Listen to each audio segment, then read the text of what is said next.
bonjour à tous, madame, messieurs. Nous sommes vendredi et c'est la dernière édition de la semaine de la revue Les Grandes Unes avec déjà des tabloïds dans les kiosques. Vous pourrez également faire un tour et être parfum de l'actualité. La nouvelle expression, par exemple, parle de la crise diplomatique. Le Cameroun dans son propre piège, c'est le grand titre du journal. Achille Mbembe, Dieudonné Somba et Ile Kamga démontrent comment le Cameroun ne doit se prévaloir que de sa propre turpitude. C'est le titre du journal avec des explications à découvrir dans le journal, dans le dossier de la page 5 à la page 8, et puis de légitimes préoccupations et de fausses querelles. C'est ce qu'on dit également dans le journal, disponible dans les kiosques ce matin. Le même journal parle des deniers publics avec un complot attribué à Ousmane May, qui préoccupe notamment la CONAC. L'on apprend d'ailleurs que logé à la Société Générale à Paris, il est pourvu donc d'un montant de plus de 2 milliards de francs CFA. Le compte donnant donc aurait été découvert lors d'une enquête menée dans les comptes de l'ambassade du Cameroun à Paris. C'est à découvrir en page 2 du journal, la nouvelle expression qui parle également de l'affaire Manche BBC et compagnie. Le verdict sera connu ce jour à Yaoundé.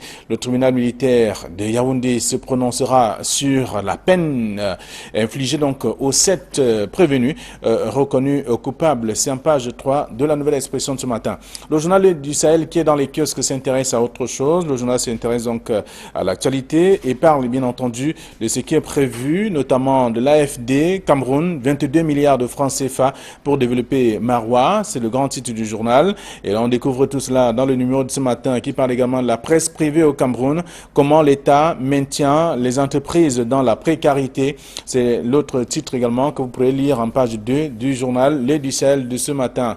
Et puis Info Matin parle de divulgation des secrets de la gendarmerie, le rappel à l'ordre de Galax et Toga. Dans un message fax signé le 17 mai dernier, le secrétaire d'État chargé de la gendarmerie met donc en garde contre les violations du secret professionnel et du devoir de réserve au niveau de la gendarmerie nationale. C'est à lire dans le journal en page 3.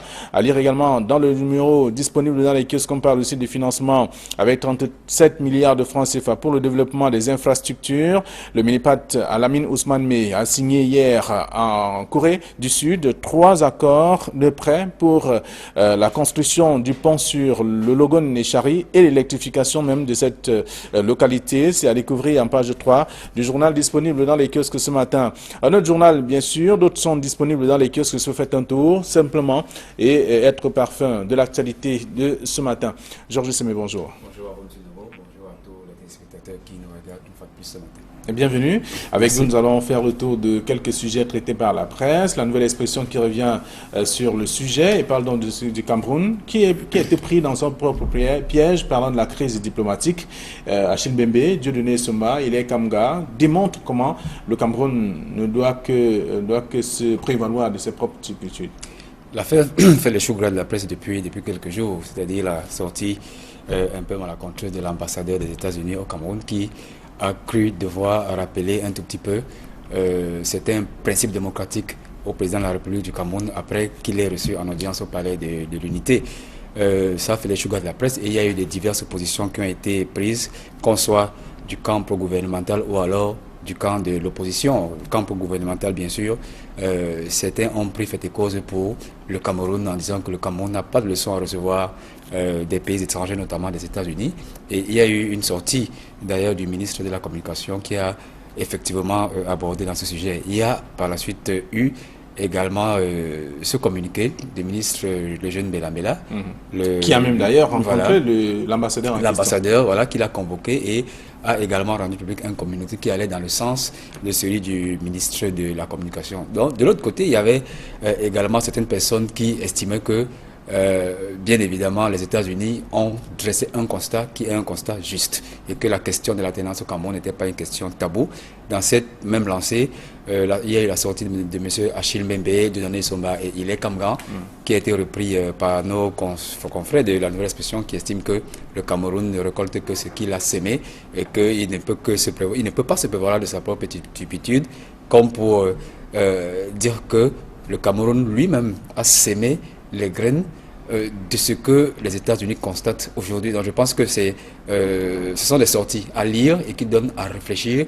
En conclusion, on dira que D'un côté, il y a les pro-gouvernementaux qui pensent que les États-Unis n'ont pas à s'ingérer dans les affaires du Cameroun. Et de l'autre côté, il y a une certaine opinion opposante qui pense que le Cameroun, bien évidemment, devrait déjà mettre sur la table la question de l'alternance au pouvoir ou de la transition et que la sortie de l'ambassadeur du Cameroun est opportune et justifiée. Très bien, on va faire le tour de quelques tabloïds. En tout cas, il y a également Émergence, c'est le quotidien privé bilingue qui parle d'affrontement Yaoundé-Washington. Et à la une, Donald Trump peut-il forcer Paul Biya à quitter le pouvoir? Bien, je pense que ce n'est pas encore un affrontement parce qu'on n'a pas encore frôlé l'incident diplomatique.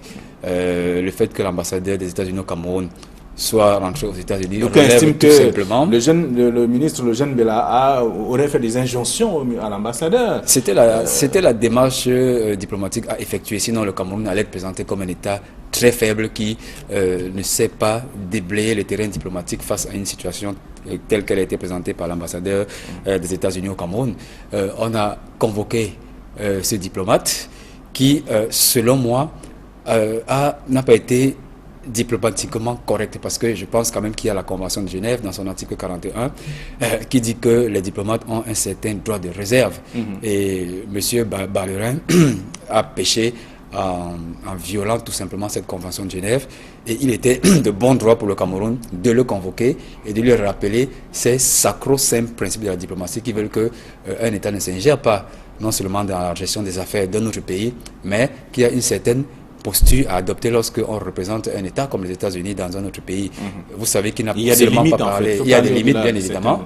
Vous savez qu'il n'a pas seulement abordé sur le sujet de l'alternance au Cameroun. Il a parlé des forces de défense. Voilà, il a également parlé des exactions qu'auraient commis des forces de défense et de sécurité du côté de l'extrême nord et du côté des régions anglophones. Je crois que c'est extrêmement grave pour un ambassadeur, mais je pense que ça ne vient que confirmer bien évidemment la réalité sociopolitique au Cameroun. Il y a une question de l'alternance qui se pose bien évidemment, et je crois qu'avec la dernière sortie du ministre de la Défense qui a rappelé à l'ordre ses troupes lorsqu'on a arrêté un certain général de l'Ambazonie qui était séquestré, il a rappelé ses militaires à l'ordre. Donc cette réalité existe aussi. Donc je pense que même si on peut trouver un peu boiteuse la sortie du plénipotentiaire américain, c'est quand même une réalité qui existe, et ce sont des sujets qu'on ne saurait aujourd'hui éluder dans le débat politique de notre pays. Est-ce que ce n'est pas parce que le Cameroun tend toujours la main aux États-Unis que l'ambassadeur peut également se permettre ce qu'il a fait?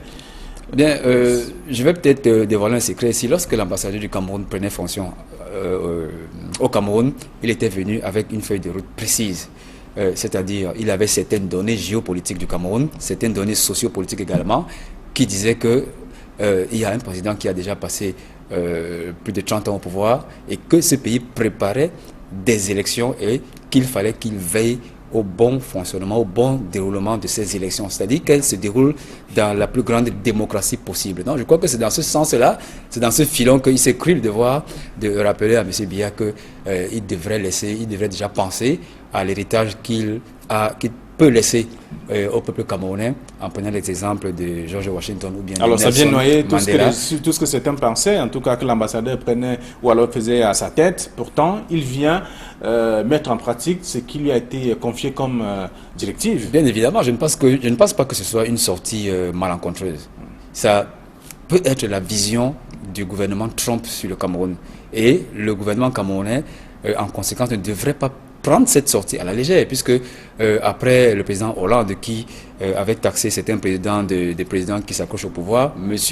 Trump également pense que ça en est trop de voir des présidents qui passent plusieurs dizaines d'années au pouvoir. Donc M. Ballerin, je pense qu'il est venu traduire tout simplement dans les mots, parce qu'on n'est pas encore dans les actes, dans les mots, ce que pense le gouvernement Trump. Donc, Yaoundé devrait se préparer à ce que on ait de plus en plus ce type de volet de bois vert. Et il y a même un de nos confrères qui a fait mention de ce que ce n'est que le début, et on risque de voir de plus en plus les États-Unis ou alors d'autres puissances occidentales s'ériger contre l'alternance, contre le régime du président Biya.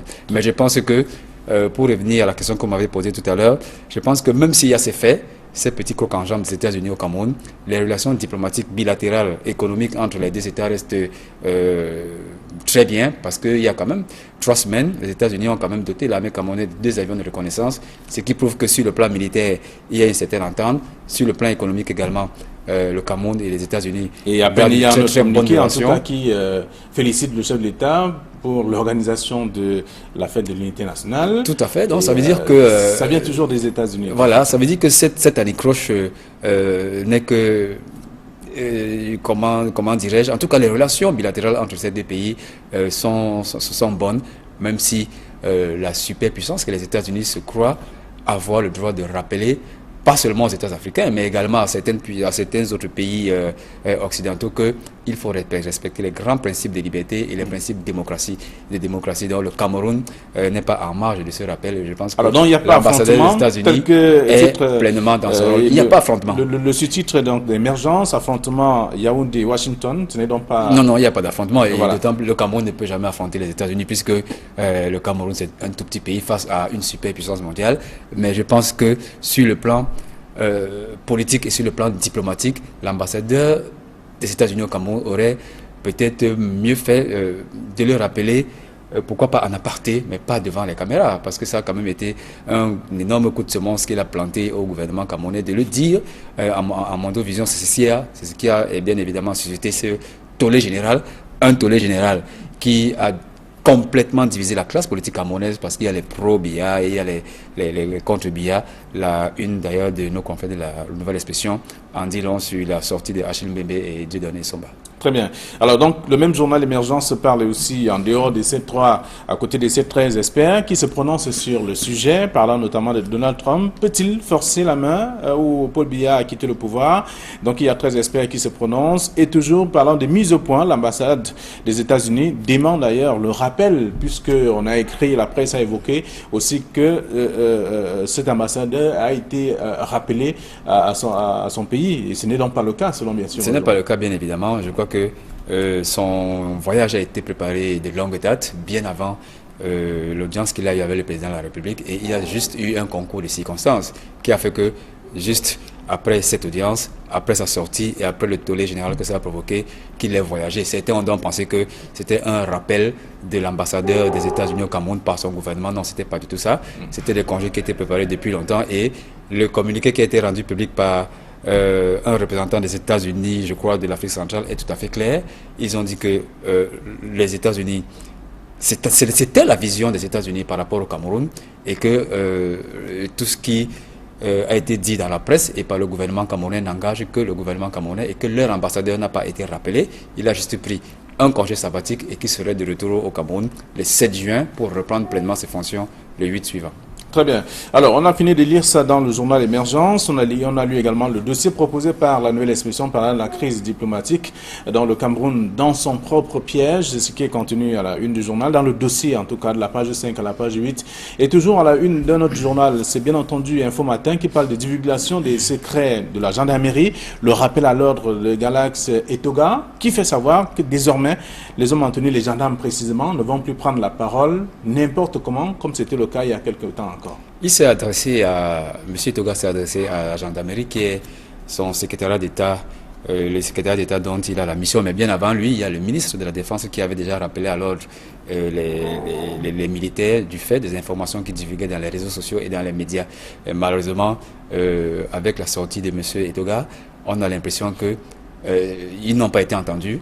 Des documents confidentiels continuent d'être divulgués dans les médias et sur le net, et les prises de parole de certaines personnes de la gendarmerie continuent également d'avoir libre cours. Donc, il a donc rappelé à ces personnes leur devoir de réserve, mais également en leur rappelant que la situation, le contexte est assez compliqué pour qu'ils prennent la parole sans l'aval de la hiérarchie. Donc, je crois que c'est une sortie opportune pour des faits qui sont extrêmement malencontreux parce qu'il y a quand même des canaux officiels qui appartiennent à la défense ou alors à la gendarmerie où ces informations devraient être...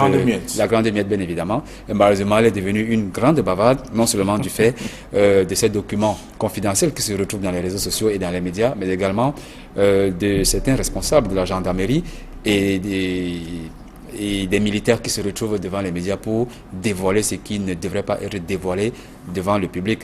Et pourtant, il existe des canaux militaires et des canaux adéquats, propices pour divulguer ce type d'informations, malheureusement, se retrouvent parfois dans la rédaction, soit dans les réseaux sociaux, ou alors eux-mêmes se retrouvent en train de dire ce qu'ils ne devraient pas dire et sans la permission de leur hiérarchie. C'est la raison pour laquelle M. Toga a pondu ce message porté, il ne s'agit pas d'un communiqué, ce message porté pour rappeler alors à l'ordre des uns et les autres. Très bien.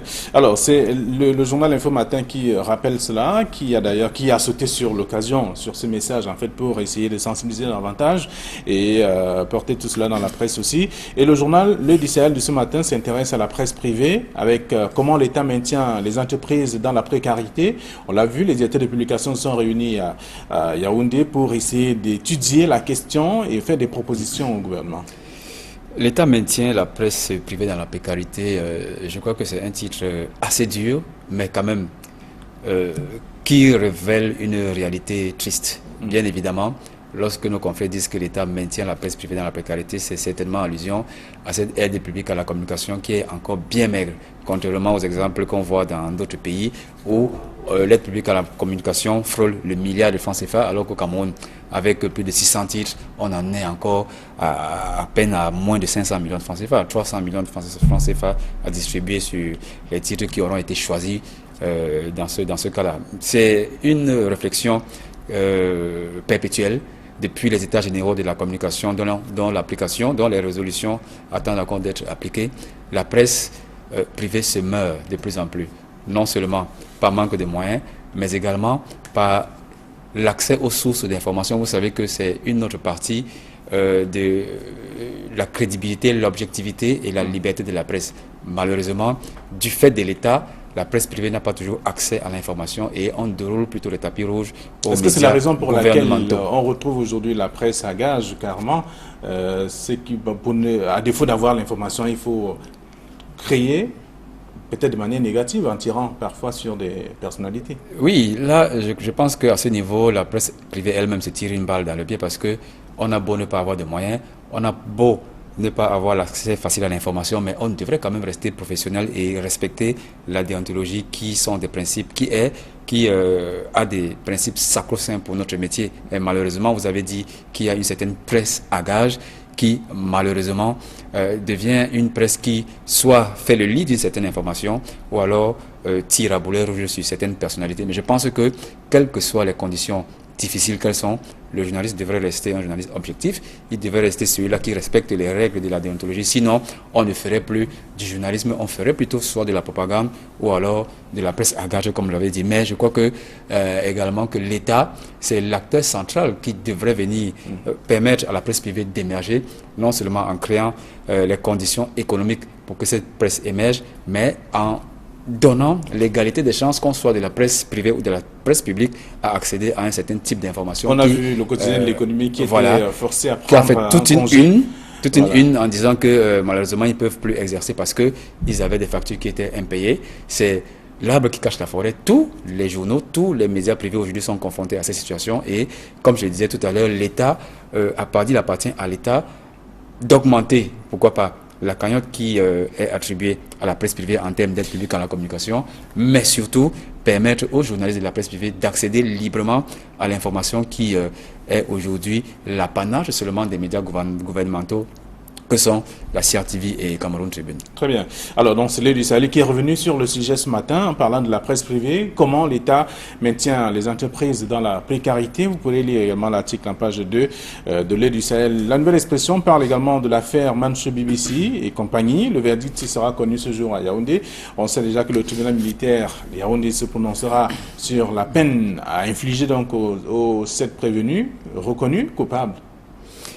Mais écoutez, je crois que c'est une affaire extrêmement grave et que tout le monde attend. Tout le monde attend ce verdict parce que les faits qui sont reprochés aux 7 prévenus, dont le célèbre confrère Manchou Bibixi, sont extrêmement graves. Je cite par exemple la rébellion simple, outrage à compte constitué à fonctionnaire, révolution, propagande de fausses nouvelles, actes de terrorisme. Et je pense que ce sont des actes très graves qui leur vaudra au maximum la peine de mort.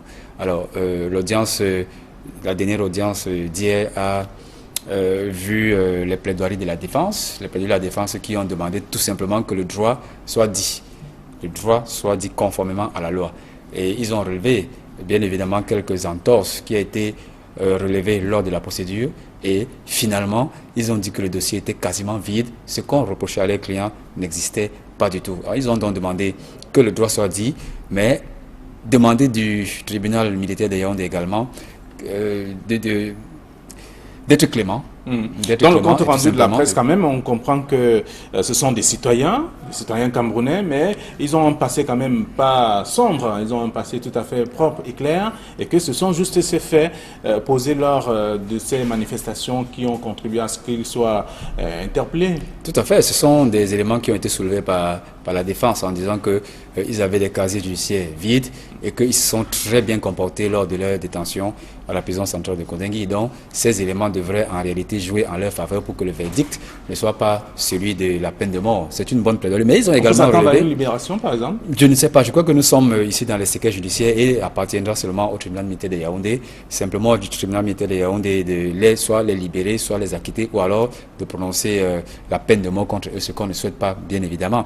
Mais il y a un autre volet qui est subsidiaire à celui de leur culpabilité. Il y a le volet dommages-intérêts qui s'élève, je crois, à 599 millions de francs CFA de dommages-intérêts. Que les 500 millions, de toute façon, voilà, c'est contenu dans la presse. Qui a été demandé par des personnes qui se sont constituées partie civile, mais également l'État du Cameroun, qui ici s'est également constitué partie civile. Je pense on a vu également, selon bien sûr l'article ce matin, qu'il y a certains membres du Conseil qui étaient absents pour des raisons que l'on n'a pas évoquées. Maître Mouna, par exemple, Akele Mouna qui n'était pas là, Maître Tchunga et autres. Je crois qu'ils se sont dessaisis de dossiers depuis longtemps parce qu'il y avait beaucoup d'entorses dans la procédure qui avait libre cours. Ben, les plus tenaces, Maître Sim et l'autre avocat, je pense qu'ils ont tenu à conduire la procédure jusqu'à la fin et c'est eux qui ont plaidé en faveur de leurs clients hier. Maître Assira. Voilà, Maître Assira. On espère tout simplement que, comme ils l'ont demandé, le tribunal sera clément et qu'on n'arrivera pas à la peine de mort. C'est la peine capitale à laquelle c'est cet accusé en cours. Et bien évidemment, les avocats ont trouvé que les dommages intérêts de près de 600 millions sont un peu exorbitants et qu'il faudrait en principe revoir ce montant, soit à la baisse ou alors totalement l'effacer. Très bien. Alors, on a lu l'article. L'article est contenu dans le journal La Nouvelle Expression en page 3. Qu'est-ce qui est attendu, en tout cas aujourd'hui? On sait que le verdict sera connu ce jour du côté de Yaoundé du tribunal militaire sur l'affaire qui concerne justement Mancho BBC et compagnie. Et c'est en page 3. Et toujours dans le même journal, dernier public, il y a un compte attribué à Lamine Ousmane Meh qui préoccupe la CONAC. La CONAC qui investigue depuis quelque temps. Il s'est rendu compte qu'il y a un compte logé à la Société Générale à Paris, et on parle pratiquement 2 milliards de francs CFA appartenant donc à l'ancien ministre des Finances. Écoutez, c'est une affaire grosse qui a libre cours depuis un moment. Je crois que la plupart des rédactions ont eu ce document signé de Dieudonné Massigam, ce qui dit effectivement qu'il y a un certain montant qui a été logé à la Société Générale de Paris et qui serait géré par le ministre, l'ancien ministre des Finances, M. Alamine Ousmane Meh. C'est suite à une enquête économique et financière. Même si l'ambassadeur du Cameroun à Paris dit qu'il faut également prendre ça aussi. Avec beaucoup de pincettes. Avec beaucoup de pincettes. Moi, je pense que... Il y a des éléments qui manquent de toute façon. Oui, moi je pense que nous sommes en train d'approfondir l'enquête, mais c'est extrêmement grave. Si les faits sont finalement révélés, c'est extrêmement grave parce que, tel que le communiqué a été rendu public, M. Alamine Ousmane Meh serait le seul gestionnaire de ce compte. Et pourtant, ce sont des fonctions qui sont dévolues à la Société nationale d'investissement, la SNI, qui est la seule habilitée à investir au nom de l'État. Et pourtant, M. Alamine Ousmane Meh, conformément à ce communiqué, aurait acheté des titres au nom de l'État du Cameroun dans certaines sociétés à Paris pour le compte de l'État du Cameroun. Et pourtant, c'est une mission qui est dévolue exclusivement à la Société nationale d'investissement. Alors, la CONAC, donc, après avoir mené ces investigations, se sont rendus compte qu'il existait bien évidemment cette somme dans un compte logé dans une banque de France, mais on n'y voyait aucun titre, on n'y voyait pas non plus les sociétés dans lesquelles les actions du Cameroun sont logées, ni moins des dividendes qui sont issus de l'achat de ces actions. C'est la raison pour laquelle il a donc adressé une lettre au ministère, à l'ancien ministre des Finances pour clarifier la situation. Donc, nous les journalistes, bien évidemment, nous sommes en train d'approfondir la réflexion pour voir d'abord si c'est un document authentique. S'il l'est, je pense que nous sommes en face d'une affaire d'État, une grosse affaire d'État qui implique l'actuel ministre, l'ancien ministre des Finances. Très bien. C'est un article à lire donc en page 2 de la Nouvelle Expression de ce matin, parlant de ce compte attribué à Ousmane Alamine Ousmane Meh, qui est l'ancien ministre des Finances, aujourd'hui ministre de l'Économie. Donc on peut davantage lire, et le travail qui est fait par la CONAC sur le terrain. On va dire un mot avant de sortir de cette émission intégration qui est dans les kiosques qui parle de la crise anglophone, avec les 21 câbles diplomatiques français qui accusent quand même le Cameroun. Bien écoutez, nos confrères du journal Intégration sont bien introduits en ce qui concerne les secrets des diplomates. Et je crois que c'est également eux qui étaient parmi les journaux qui ont révélé l'affaire Wikileaks. Je pense que il y a effectivement des câbles diplomatiques qui sont très très défavorables au Cameroun. Et il n'y a pas que les Français, il y a également les Américains et d'autres capitales occidentales qui estiment que le Cameroun n'est pas un pays très, très démocratique et un pays violeur des libertés et des droits fondamentaux. On voit la des période populations. justement entre 1961 et 1985. Voilà, je crois que ça coïncide également avec cette affaire de l'ambassadeur des États-Unis au Cameroun. Donc ce sont des faits qui ne trompent pas. Le moment où ces câbles sont rendus publics, pour moi, inquiète un peu parce que le Cameroun est quand même à la croisée des chemins. Il y a plusieurs voix qui s'élèvent en ce qui concerne l'alternance au pouvoir, la retraite du président de la République, mais également ça intervient à un moment où le Cameroun connaît quand même quelques poches d'insécurité. Je ne vais pas les rappeler ici, donc ça devrait nous interpeller tous parce que tout le monde sait que en dépit de ce qu'on ne voudrait pas être un État qui est encore sous le joug du paternalisme. Est-ce qu'avec ça, par exemple, un titre comme celui-ci, on va dire que la presse enfonce la presse est dans son rôle. Elle n'enfonce pas le clou parce que si on a intercepté ces câbles, il faudrait bien évidemment les rendre publics et c'est une situation qui est connue de tous les Camerounais, davantage de ces diplomates qui pensent que le Cameroun est aujourd'hui un pays qui ne respecte pas les droits de l'homme. Mais je pense que ça devrait nous interpeller parce que le Cameroun, comme je disais, est à la croisée des chemins. Il y a des poches d'insécurité et on devrait penser déjà à l'après-Paul Biya. Si ce sont les diplomates de l'extérieur, des câbles diplomatiques qui viennent nous rappeler qu'on devrait penser à ces questions, c'est extrêmement grave. Ces volets de notre vie politique devraient déjà être pensés d'abord ici par nous, afin qu'on ne soit pas accroché à tout moment sur des câbles qui nous viendraient de l'extérieur. Très bien. Alors, donc, c'est Intégration qui propose également tout un dossier sur la question ce matin, parlant donc de la crise anglophone avec les 21 câbles diplomatiques français qui accusent d'ailleurs le Cameroun. On peut lire tout cela dans ce dossier. Et aussi, on va dire un mot, peut-être, on nous apprend qu'il y a encore 2-3 minutes, on va dire un mot sur le SWAT hebdomadaire qui s'intéresse au syndicat national des transporteurs routiers du Cameroun, à qui profite la déstabilisation. C'est la question que se pose. Vous savez que c'est un secteur, le transport, c'est un secteur très névralgique. Lorsqu'on parle du syndicat national des transporteurs du Cameroun, c'est cette organisation qui s'occupe du corridor Douala-Djamena-Bangui avec de très gros intérêts. Et on se rend compte qu'au sein de ce syndicat, il y a bien évidemment des courants. Il y a un courant qui est dirigé par M. Pierre Simé, mais il y a un autre courant qui pense que M. Pierre Simé, c'est quelqu'un d'illégitime et c'est à eux de défendre les intérêts des transporteurs. Ce courant est représenté par M. Ibrahim Ayaya. Et je pense que l'affaire est aujourd'hui en justice sur qui est légitime ou pas. Donc, je ne pense pas qu'il y ait une tentative de déstabilisation. C'est des conflits d'intérêts, qui quittent la route, qui quittent les corridors pour se retrouver aujourd'hui dans les prétoires. Et je pense que seuls les tribunaux peuvent nous dire qui est effectivement au sein de ce syndicat.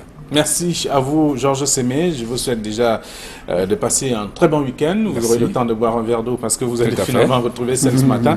Pourtant, d'autres personnes étaient aussi invitées. Alors, je vous souhaite un bon week-end et surtout à vous aussi, passez un très bon week-end. Surtout, n'oubliez pas les rendez-vous du week-end également sur Equinox Télévision. Droit de réponse dimanche entre 12h et 13h30. Et juste après, vous avez dimanche avec vous aussi, avec Serge Alain Autou et d'autres rendez-vous également sur Equinox. Bon week-end et à lundi, 9h.